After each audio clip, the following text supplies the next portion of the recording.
શ્રી ગણેશાય નમઃ. આજના વિડીયોમાં આપણે સાંભળીશું જેઠ વદ ચોથ ગણેશ સંકટ ચતુર્થી વ્રત કથા. આપને આ વિડીયો પસંદ આવે તો લાઈક કરજો, શેર કરજો અને મારી ચેનલ સબસ્ક્રાઇબ કરજો. સૌનકાદિ મુનિઓ કહે છે, હે સુતજી, હવે તમે જેઠ મહિનામાં આવતી ગણેશ સંકટ ચતુર્થી વિશે કહો. સુતજી કહે, જેઠ મહિનામાં આવતી ગણેશ સંકટ ચતુર્થીને ગણાધ્યક્ષ ગણેશ ચતુર્થી કહે છે. ગણાધ્યક્ષ એટલે ગણોના અધ્યક્ષને સ્વામી ગણવામાં આવે છે.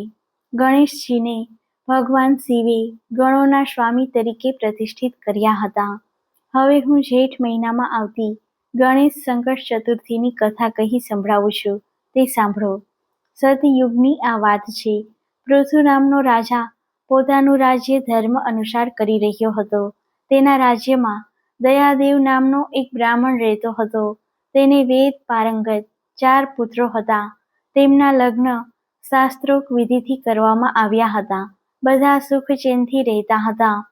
એક દિવસ મોટા દીકરાની વહુએ પોતાની સાસુને કહ્યું, હે માતાજી, હું મારા પિયરમાં ગણેશ સંકટ ચતુર્થીનું વ્રત કરતી હતી. મારી ઈચ્છા છે કે હું તે વ્રત અહીં કરું. તમે અને પિતાજી તે માટે અનુમતિ આપો. આ સાંભળી સસરાએ કહ્યું, વહુ, તમે બધી વહુઓમાં મોટા છો, તમને કોઈ પ્રકારનું કષ્ટ નથી, તો પછી વ્રત કરવાની શી જરૂર છે? તમારો આ સમય વ્રત કરવાનો નથી. ખાવો પીવો અને મોજ કરો. થોડા સમય પછી મોટી વહુ ગર્ભવતી બની. 9 માસ પછી તેને એક સુંદર પુત્ર રત્નને જન્મ આપ્યો. તેણે ફરી પોતાની સાસુને ગણેશ સંકટ ચતુર્થીનું વ્રત કરવા અનુમતિ માગી. સાસુએ તેને અનુમતિ આપી નહીં.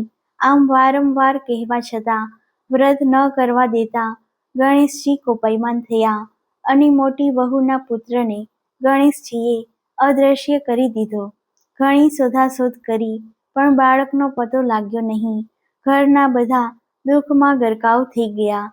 આ સમયે મોટી વહુએ પોતાના સાસુ સસરાને કહ્યું કે મેં તમને વારંવાર ગણેશ સંકટ ચતુર્થીનું વ્રત કરવા અનુમતિ માગી હતી, પણ તમે બંનેએ મારી વાત લક્ષ્યમાં ન લેતા ઇનકાર કરતા રહ્યા.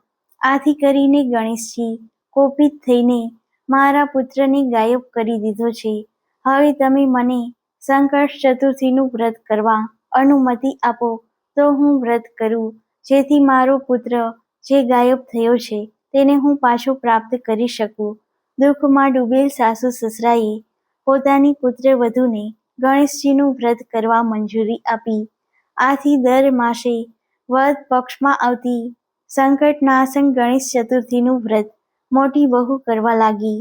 આ સમયગાળામાં એક વૃદ્ધ દુર્બળ બ્રાહ્મણ તેમને ત્યાં ભિક્ષાર્થે આવ્યો અને કહેવા લાગ્યો, હું ઘણા દિવસથી ભૂખ્યો છું. ભૂખને કારણે મારાથી ચાલી શકાતું નથી. મોટી વહુએ આ ભૂખ્યા બ્રાહ્મણને પ્રેમથી જમાડ્યો અને વસ્ત્રાદિનું દાન પણ કર્યું. આથી પ્રસન્ન થઈ બ્રાહ્મણે કહ્યું, હે દીકરી, તારે જે જોઈએ તે તું મારી પાસે માગ. હું બ્રાહ્મણ વેશધારી ગણેશ છું. હું તારી પરીક્ષા કરવાના હેતુસર અહીં આવ્યો હતો. બ્રાહ્મણની વાત સાંભળી મોટી વહુ કહેવા લાગી, હે વિઘ્નેશ્વર ગણેશજી, જો આપ મારા ઉપર પ્રસન્ન થયા હો તો મને મારો ખોવાયેલ પુત્ર પાછો મળે તેમ કરો. પછી બ્રાહ્મણે કહ્યું, હે પુત્રી, તું જેમ ઈચ્છે છે તેમ અવશ્ય થશે. આટલું કહી તે બ્રાહ્મણ રૂપધારી ગણેશજી અદ્રશ્ય થઈ ગયા. થોડા દિવસ પછી કોઈ વટી માર્ગુ દયાદેવનું ઘર પૂછતો પૂછતો આવ્યો.